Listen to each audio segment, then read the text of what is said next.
Regardez ces vaches, regardez-moi ça, dans l'herbe bien verte. Nous sommes pas bien loin du Grand Colombier, sur l'exploitation de Philippe Véron à mes côtés. Bonjour Philippe. Bonjour. Alors Bonjour on vient à tous. vous voir pour plusieurs raisons. D'abord pour parler des vaches, parce que on est un peu surpris de découvrir une race qu'on connaissait pas forcément. La race qu'on appelle Angus, c'est ça? C'est ça, c'est des Angus Aberdeen, le nom exact. Ah, voilà. Et là, en l'occurrence, c'est des Black Angus, parce qu'il y a deux lignées. C'est exactement la même génétique, c'est juste la couleur qui change. Il y a les raids, donc rouges, et les blacks. D'accord. Alors, nous, habitués généralement aux tarines, habitués aux abondances, habitués au Montbéliard, on est un peu surpris de découvrir ici à Bryns de la race Angus. Alors, je vous explique ce qui a motivé le choix de Voilà. cette race. C'est qu'au départ, j'étais en charolaise. Ah oui. Et les charolaises, c'est une race qui vèle avec quelques problèmes. Oui, c'est vrai. Et je cherchais une vache pour pouvoir réaliser un élevage en plein air intégral. D'accord. Donc Et- toute l'année, on est bien d'accord. C'est ça, toute l'année dehors. Voilà. Et du coup, cette race est particulièrement bien adaptée puisqu'elle est originaire d'Écosse. Eh oui. Aberdeen. Donc, c'est des races qui vèlent facilement, qui sont assez proches de l'homme également. Il paraît qu'elles sont douces, c'est ça? Elles sont vives quand même. Elles sont, alors, on a vu une certaine vivacité, on le voit en train de bouger à droite à gauche, c'est ça, hein? C'est ça, et puis quand elles ont des veaux, elles peuvent être relativement agressives. Exactement. Elles vont défendre leur voix, elles sont très maternelles. D'accord. C'est une de leurs qualités, mais elles ont les qualités de leurs D'accord. défauts à Mais ce bien niveau-là. sûr. Voilà. Alors, finalité viande, on dit bien? Destination viande, tout à fait. Ah oui. Alors c'est une viande très particulière qui est très recherchée par les restaurateurs parce que elle est capable de stocker du gras à l'intérieur de la viande, du gras interne, de persiller sa viande et c'est ce qui donne le goût à la viande. En fait, c'est le persillé qui donne le goût à la viande. Eh ben dites donc, ben alors là c'est un peu une surprise. Et il y a d'autres exploitations dans la région? Oui, effectivement, sur le Val-Romey, il y a plusieurs Ah oui. exploitations et c'est une race qui se développe énormément. Dans l'Ain, il y a une personne sur Bourg-en-Bresse qui a un gros élevage. Ah oui. Et qui est d'ailleurs le président de l'association qui va, je sais plus le nom de l'association, mais Oui. c'est l'association D'accord, qui certifie, qui va promouvoir, voilà, qui va certifier. qui va D'accord. certifier la généalogie Absolument. de la race. Absolument. Alors là, on les voit effectivement dans la prairie ici. Comment ça se mange cette viande avec Alors comme n'importe quelle viande bovine. Viande. Donc moi particulièrement, Oui. je travaille avec un petit abattoir local, Oui. Gessler à Autonne. Oui. Et je fais découper par un boucher qui est installé à Yenne. D'accord. Donc je récupère la viande préparée. Mmh. Il me fait également des préparations de type duo, Ah oui. merguez, Bien sûr. godivo. Bien sûr. Et du coup, je commercialise ma viande en direct. D'accord. Vendu donc ici, chez vous? À la ferme, uniquement au moment des À la marchés ferme qu'on du organise. Petit Bryns. On C'est dit bien ça. à Bryns, ici dans le département de l'Ain. C'est ça. Donc on a commencé à organiser ces marchés au moment du Covid en 2020. Et parce que c'était compliqué de faire venir les gens et j'avais un ami particulièrement Olivier qui fait des champignons, donc c'est les champignons de la Cascade, qui est à Tonnet. Il est installé dans les tunnels de la voie Bien ferrée sûr. Tonnet-Hauteville. Bien sûr. Et du coup, à ce moment-là, il y avait un peu des problèmes pour commercialiser, pour être en contact avec ses clients. Et on a mis en place un drive. D'accord. Et on a aussi des jeunes là qui s'étaient installés dans une brasserie à Geuvrin, Oui. qui ont démarré l'aventure avec nous à ce moment-là. D'accord. Et du coup, les gens étaient venus. On avait accueilli les gens les uns Bien après sûr. les autres pour éviter Bien sûr. qu'ils se rencontrent, pour éviter et on a vu que ça marchait et ça nous a plu et du coup on s'est dit pourquoi pas mettre un marché en place de façon Exactement. mensuelle. Exactement. Donc on organise 8 marchés par an. Là, on le voit ici, hein, préparation ce soir du 10 novembre, c'est le grand soir ici, c'est un Alors on nouveau fait marché. 2 marchés festifs par an, on en faisait 3, on en fait plus que 2 Voilà. maintenant, donc on fait celui du mois de novembre et en été on en refait un. Donc c'est des marchés où on fait de l'animation, où on sert des repas, où il y a énormément d'exposants. Là, on aura 18 exposants. Évidemment, en tout cas, bravo. Un mot encore sur ces vaches race Angus. Elles n'ont pas de cornes, surtout. Alors c'est une race sans cornes, oui. C'est un des avantages également. Alors il y a de plus en plus de races maintenant qui arrivent à sélectionner des génétiques sans cornes par croisement. Bien sûr. Mais elles sont déjà sélectionnées avec ce gène depuis très longtemps. Les taureaux sont comment sur cette race? Très très docile. Ah oui. C'est vraiment des taureaux faciles à travailler, pas d'agressivité avec les taureaux. En tous les cas, pour l'instant, avec les taureaux que j'ai eus, j'ai vraiment assez surpris. Et vélage plutôt facile du coup aussi. Vélage facile parce que c'est des veaux qui naissent assez petits. Voilà. Et c'est des vaches c'est des bêtes qui sont très maternelles. Ouais. Donc les veaux, à peine sortis, ils se mettent sur leurs pattes et ils vont téter le colostrum. Il y a très rarement des interventions, il y a de la surveillance.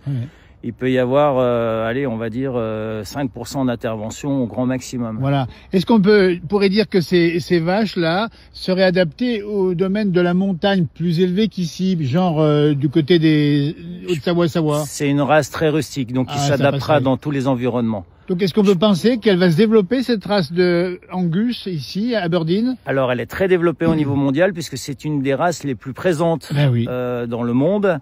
Elle est un peu moins développée en France, parce qu'il y a beaucoup de races locales qui sont quand même des races très intéressantes également, et qui font que il y a un attachement et que on continue à élever ces races locales. La ferme du Petit Prince, Philippe Véron avec vous ici. Alors, on est nourri avec de l'herbe ou du foin? 100% de l'herbe ou foin. Oh là là, c'est ça. Puis de la bonne herbe et du bon foin. Alors du coup, il y a aussi les couverts qui sont mis en place. Alors ça, c'est une technique que j'ai également mis en place. C'est le travail des céréales sans labour. Ah d'accord. Donc quand ça s'appelle de l'agriculture de conservation. Conservation, ça veut dire c'est conservation pour conservation des sols. C'est-à-dire qu'on cherche à avoir toujours des plantes qui occupent le sol, qui vont coloniser et protéger le sol. Sûr. Et du coup, entre deux cultures, soit on va faire suivre la culture suivante très rapidement, soit on va mettre une culture intermédiaire. Et cette culture intermédiaire permet d'avoir un stock de fourrage pour éventuellement des périodes qui sont un petit peu difficiles. Donc il y a une philosophie de vie et d'activité agricole chez vous? C'est ça, tout à fait. Oui. Tout à fait. Respecter l'environnement? C'est la recherche d'un système, en fait. D'un système, d'accord. D'un système qui se complète. C'est-à-dire que les vaches peuvent venir consommer ces couverts. Et ils vont permettre de restituer les couverts au sol par les bouses. Bien sûr. Et effectivement d'avoir une réserve en cas de sécheresse. Et cette agriculture de conservation permet également de mieux exploiter l'eau. Et oui, exactement. Parce qu'on a des sols qui sont beaucoup plus structurés par les racines et qui récupèrent très rapidement l'eau, qui stockent l'eau beaucoup plus facilement, qui ont des capacités de stockage d'eau beaucoup plus importantes. Et du coup, adaptation un peu au changement climatique. C'est ça, tout à fait, tout à fait. Alors, deux mots en dehors de ces vaches qu'on a vues chez vous. Vous avez quoi comme production sur la ferme du Petit Prince? Alors de la céréale, donc c'est ce que je vous disais. Donc blé, maïs, soja, principalement avec des cultures de temps en temps, ça va être du triticale, du tournesol, suivant les années. Mais la rotation principale, c'est blé, maïs, soja. Ce qui va nous permettre après un blé, on va dire que le blé est une tête d'assolement. Ensuite, derrière un blé, on va avoir une interculture assez longue puisque on va récolter le blé au mois de juillet, on va faire suivre une culture au printemps suivant. Donc c'est là où on va cibler la production de couverts végétaux. Exactement. Donc là, on va même mettre plusieurs espèces, mais deux familles d'espèces. Une famille d'espèces qui va se développer très rapidement en été, qui va faire de la biomasse. On va détruire cette biomasse, la restituer au sol, soit par le pâturage, soit avec des techniques de roulage, avec des rouleaux FACA pour la plaquer. Et ensuite, on aura d'autres espèces qui vont venir prendre le relais, des espèces qui sont non gélives, comme les vesses, des seigles forestiers, des choses, voilà. Mais est-ce qu'on n'est pas dans une agriculture un petit peu avant-gardiste chez vous, ici, qui préfigure ce qui pourrait être demain l'agriculture, une partie en tout cas dans la région ou ailleurs? Je pense que c'est une agriculture qui s'est énormément développée dans des pays où il y avait des gros soucis d'érosion. Chez nous, on n'a pas une problématique qui a permis à cette agriculture de se mettre en place aussi facilement, aussi rapidement. Mais elle se développe, les agriculteurs commencent de plus en plus à avoir l'intérêt des couverts, de la rotation des cultures, de la couverture des sols et puis effectivement à travers les adaptations pour le changement climatique. Exactement. Par rapport au changement climatique. Et le public, comment il réagit quand il vous voit justement travailler un peu différemment des autres? Bah, ils se posent des questions, donc on communique, on a mis des petites pancartes. Voilà, c'est important de communiquer. Les marchés sont là pour ça aussi. Oui, mais on a mis des petites pancartes justement pour expliquer les couverts végétaux parce qu'on a mis un groupe en place avec la communauté de communes et puis la CNR. Oui. Un groupe où on réfléchit et on mesure un petit peu le temps et le coût de ces techniques d'implantation de couverts. D'accord. Donc c'est une expérimentation qui s'est menée sur 3 ans, donc qui va arriver à son terme là. Et il va y avoir une restitution avec une soirée qui sera organisée début février à l'Intégrale à Belay. Très bien. Avec les agriculteurs présents et Marc-André Sellos, qui est un agronome très célèbre qui va intervenir au cours de cette soirée. Bah dites donc, on est très heureux parce qu'on voit ici une culture un peu différente. Donc il n'y a plus de charolaise chez vous? Plus de charolaise depuis 2 ans. J'avais continué à garder la race charolaise parce que c'est la race que j'ai développée au cours de mon installation. Voilà. C'est un troupeau que j'ai gardé 25 ans. C'est un peu affectif aussi, la charolaise. Pas tout à fait 25 ans, mais presque 25 ans. Donc 25 ans de travail de génétique. On a un petit peu du mal à abandonner l'idée. J'avais continuer à garder quelques charolaises en croisant avec le taureau Angus. Ah oui, ce qui permettait de faire du veau croisé qui était assez intéressant. Oui. De quelle couleur du coup alors le veau croisé? Alors marron clair. Oui, alors après entre noir et blanc, c'est ça. C'est les secrets de la génétique. Ça peut varier. Hein. C'est le hasard du mélange des combinaisons qui vont donner une couleur plus ou moins foncée. En tous les cas, souvent avec des muqueuses qui sont noires. Ah oui, d'accord. Donc ça tire vraiment de l'angus, les muqueuses noires. Absolument. Alors, vous êtes combien à travailler sur l'exploitation? Alors, je suis avec un salarié à mi-temps. Ouais, d'accord. Depuis 2 ans. D'accord. Ok, bah écoutez, Philippe Véron, on peut visiter votre exploitation. Les gens qui vont passer dans la région, ils peuvent voir les vaches, en tout cas à l'extérieur. Alors, voir les vaches, c'est pas un problème. Visiter l'exploitation suivant mes disponibilités. Mais en tous les cas, moi, je serais content de les accueillir sur mes marchés. On a bien mis l'adresse un peu plus haut. Vous pouvez voir les vaches. Elles sont toute l'année dehors. Elles sont autour de la ferme la ferme du Petit Brince ici, hein, toute l'année dehors. C'est ça, tout à fait. Elles se déplacent de parc en parc, pratiquement de partout, sauf des bêtes, quelques bêtes que j'emmène dans l'Isère, parce que mon épouse avait une exploitation, enfin les parents de mon épouse avaient une exploitation dans l'Isère, donc j'ai encore quelques bêtes qui séjournent, qui font des alpages, on va dire, dans l'Isère. Une belle rencontre, on vous souhaite tout le meilleur. Merci. Philippe Véron, la ferme du Petit Brince à Brince dans le département de l'Ain. Puis bravo, puis continuez à avoir cet œil, j'allais dire avant-gardiste, progressiste sur l'agriculture, avec ce système bien particulier que vous avez créé ici. Je vais essayer de continuer, mais j'espère pas non plus des années, puisque j'arrive à un âge où je peux commencer à envisager une retraite. Oui, il y a encore du temps, hein. Oui, j'ai 60 ans, donc les choses se précisent, et puis un arrêt se prépare quand même relativement longtemps à l'avance. Donc aujourd'hui, je commence à réfléchir pour qu'il y ait une suite qui soit donnée à tout ça, quoi. J'aimerais beaucoup qu'une suite soit donnée et que cette aventure continue dans cet esprit. On vous renvoie aussi à la page Facebook également, hein. De la ferme du Petit Brince. Voilà, où vous mettez des vidéos, des photos super sympas. J'essaye d'en mettre. Bien sûr. Je suis pas un blogueur né, mais il faut le suivre parce que c'est quand même innovant. Et puis il y aura tous les rendez-vous, parce que on en reparlera sur une autre publication évidemment de ces soirées ici incroyables. Ça fait du boulot. Mais il y a de beaux résultats. Oui, c'est sympa. Et puis le plein air a quand même bien allégé le travail par rapport à l'hivernage des bêtes en bâtiment.